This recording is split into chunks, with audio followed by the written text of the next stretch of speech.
मिलापनगर तलावातील हजारो मासे मृतावस्थेत.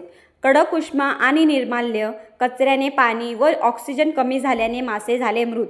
कल्याण डोंबिवली MIDC निवासीमधील मिलापनगर तलाव म्हणजे पूर्वीचा गणेश विसर्जन तलावात गेल्या 3 दिवसापासून हजारो मासे मरून ते पाण्यावर तरंगताना दिसत आहेत. हे मासे कडक उष्मा आणि निर्माल्य कचऱ्याने पाणी खराब व ऑक्सिजन कमी झाल्याने मृत पडत असल्याचे पर्यावरण तज्ज्ञ यांचे म्हणणे आहे. अजूनही या तलावात हजारोंनी अनेक जातींचे मासे आणि कासवे जिवंत असून त्यांना वाचवले गेले पाहिजे. त्यासाठी तातडीने उपाययोजना KDMCच्या स्वच्छता व पर्यावरण विभागाने करणे आवश्यक आहे. या तलावातील हजारो मासे मरत असल्याने परिसरात मोठी दुर्गंधी पसरली असून KDMC स्वच्छता कर्मचाऱ्यांनी येऊन तलावातील मृत मासे बाहेर काढण्याचे काम चालू केले आहे. 5 जून पर्यावरण दिन हा सर्वत्र साजरा करताना असे तलावातले मासे मृतावस्थेत आढळल्याने पर्यावरण प्रेमींनी खंत व्यक्त केली आहे. नुकतेच काही दिवसांपूर्वी कल्याणच्या प्रसिद्ध काळा तलावातील मासे मृतावस्थेत आढळले होते. असे तलावातील मासे का मृतावस्थेत आढळत आहेत याबद्दल महाराष्ट्र प्रदूषण नियंत्रण मंडळाने पण याची तपासणी करून माहिती घ्यावी.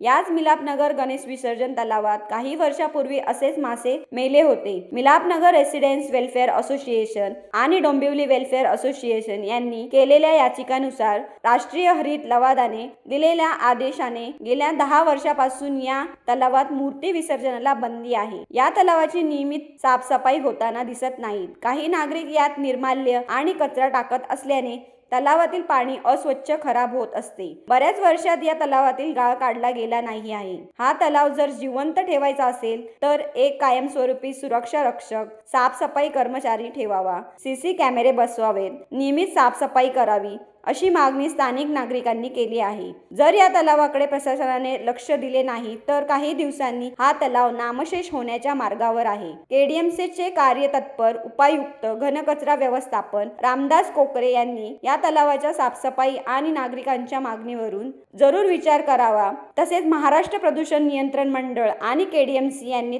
या तलावातील पाण्याचे आणि मृत माशांची प्रयोगशाळेत तपासणी करून आलेल्या अहवालाप्रमाणे कार्यवाही करण्याची मागणी सामाजिक कार्यकर्ते राजू नलावडे यांनी केली आहे.